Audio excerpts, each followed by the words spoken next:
திருச்சி மாவட்டம் துறையூர் வட்டம் தலுகை பாயர்பேட்டையிலேருந்து நாங்கள் வந்து பேசுகிறோம். சமத்துவபுரம் இங்கே அலர்ட் பண்ணியிருக்காங்க.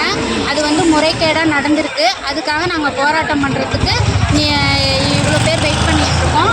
என்னுடைய பேர் வந்து கவிதா. வந்து விவோ வந்து எல்லாத்துக்கும் என்கொயரி பண்ண வந்தாங்க, வீடு இருக்கிறதா சொல்லி.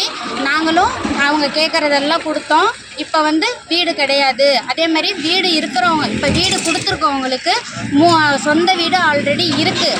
அவங்களுக்காக வீடு வந்திருக்கு. நாங்கள் வந்து அதை தட்டி கேட்கறதுக்காக வந்திருக்கோம். ஊர்ல இருக்கிறவங்களுக்கு முருங்கப்பட்டியில இந்த தலுகையில, அந்த தலுகையில 5 ஊர் 5 கிராமத்துல 650 பேர் வீடு இல்லாம இருக்காங்க. இதுல வந்து இருக்கிறவங்களுக்கு பார்த்து கொடுத்துருக்காங்க. கட்சி மூலியமா காசு வாங்கிட்டு இருக்கிறவங்களுக்கா பார்த்து கொடுத்துருக்காங்க.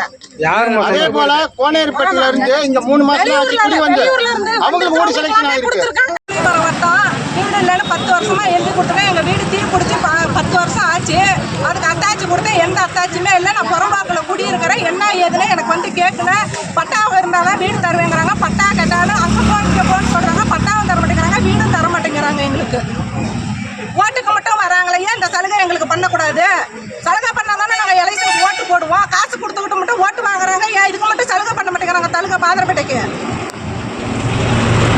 உடனடியாக எங்களுக்கு தீர்மானம் கிடைக்கிற வரைக்கும் நாங்கள் போராட்டம் பண்ணிக்கிட்டே தான் இருப்போம். எதா இருந்தாலும் வீடு கட்டிக்கிறோம். 3 லட்சம் நேற்று கேட்டாங்க. 3 லட்சம் காசு தரேன்னு சொல்றாங்க. அது உடனே எங்களுக்கு தீர்மானமா வந்து எல்லாமே வந்து இது பண்ணிட்டு போனாங்க. சரி எல்லாத்தையும் பார்த்து தரங்கன்னு சொல்லிட்டு போனாங்க. சரி நைட்டு 11:30 மணிக்கு இதே ரமேஷ் கிளை செயலாளர் வந்து வீட்டுக்கு வந்து பைக்கு வந்து என் வீட்டு வாசல்ல கீழே இட்டேரி ஆற்று வரைக்கும் அது கார் வந்து நின்று எதுக்கு பணம் கொடுத்தது வந்து அங்கே போய் ஏன் சொன்னேன் அப்படின்னு வந்து நைட்டு 11:30 ஏன் பேட்டி தர, ஏன் இதுக்கு வந்து நீ போன, ஏன் பணம் கொடுத்து சொல்லி வந்து இதே வந்து ரமேஷ்லேருந்தே ஃபோன் பண்ணி அவரே ஃபோன் பண்ணி ஒன்றியும் பேசினாருங்க, ஒன்றி பிஏவும் பேசுகிறாருங்க. இது வந்து பேச்சுவார்த்தை 1/2 மணி நேரம் நடக்குதுங்க. நான் வீட்டில் குடியிருக்கட்டுமா அடுத்த கூட தான் இருக்குது. இதில் நான் எங்கே போட்டோம்?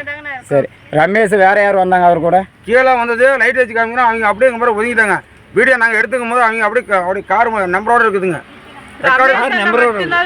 நீங்கள் ரெக்கார்டு வச்சுருக்கீங்களா நேற்று?